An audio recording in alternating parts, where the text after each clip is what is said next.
So welcome to the video.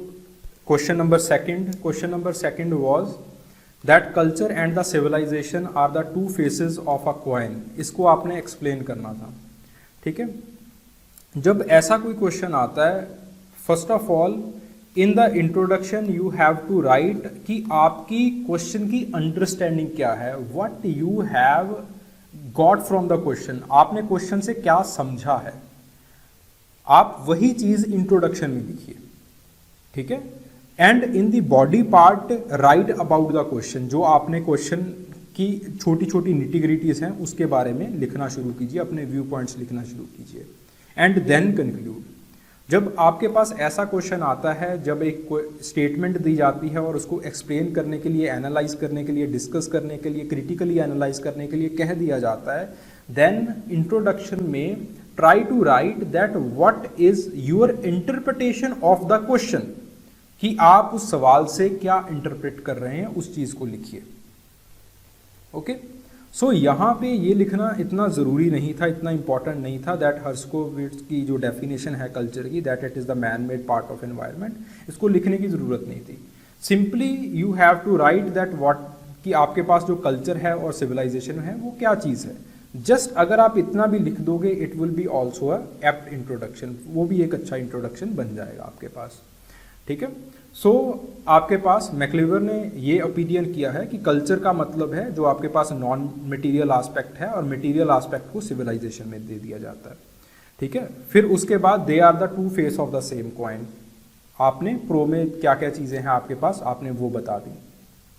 देखिए दोनों चीज़ें इंडिपेंडेंट भी होती हैं एक दूसरे से। For example clothing directly related होती है आपके एनवायरनमेंट के साथ, जैसा आपका एनवायरनमेंट बदलेगा वैसा आपका क्लोथिंग बदलेगा। क्लोथिंग का ज़्यादा लेना देना नहीं होता है बिलीफ सिस्टम के साथ, ज़्यादा लेना देना नहीं होता है बिलीफ सिस्टम के साथ, ठीक है। But on the other hand they are also inter related with each other, एक दूसरे के साथ इंटर रिलेटेड भी होते हैं, क्योंकि कुछ रिलीजियस सेंक्शंस आपके क्लोथिंग के ऊपर लग जाते हैं। फॉर एग्जाम्पल वेयरिंग ऑफ बुरका पहनना, ठीक है, that is due to the religious religious sanctions की वजह से है, नॉट ड्यू टू एनवायरनमेंट, ठीक है। So both are independent and both are dependent at the same time, दोनों चीजें इंडिपेंडेंट भी है और डिपेंडेंट भी है, ठीक है। तो जब आप ऐसी चीजें लिखते हो, ऑल्सो राइट द एग्जाम्पल्स भी लिखिए।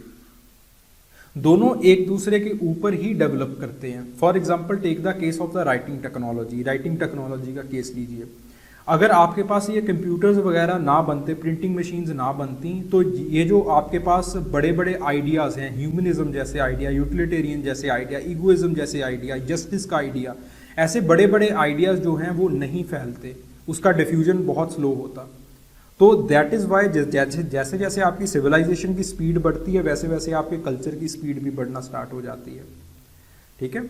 और एक दूसरे के ऊपर वो इंटरलिंक होना, इंटरडिपेंडेंट होना शुरू हो जाते हैं। फॉर एग्जांपल इन्होंने गैंगिस रिवर का एग्जांपल दिया कि गैंगिस रिवर पानी देता था और धीरे धीरे उसको सेक्रेड स्टेटस मिल गया, ठीक है। Firstly Ganges river was only a part of civilization, after that civilization it became a part of and integrated part of the culture, okay.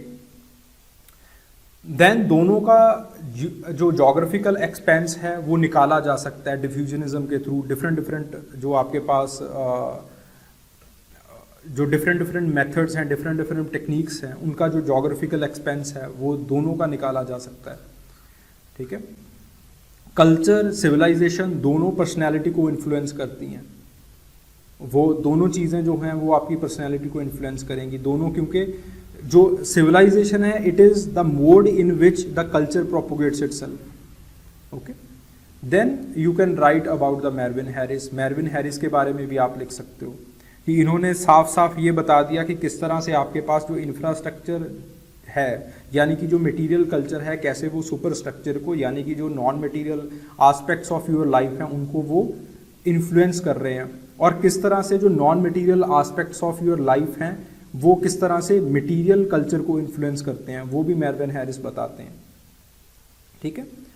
तो you can write here also about the Roy Rappaport के बारे में भी आप यहाँ पे लिख सकते हैं, ओके।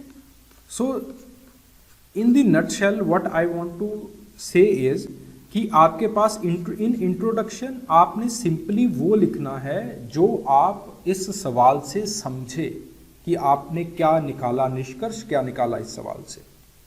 ठीक है, सवाल आपसे पूछ क्या रहा है, आपकी इंटरप्रिटेशन क्या है सवाल की, आपने वो लिखना है।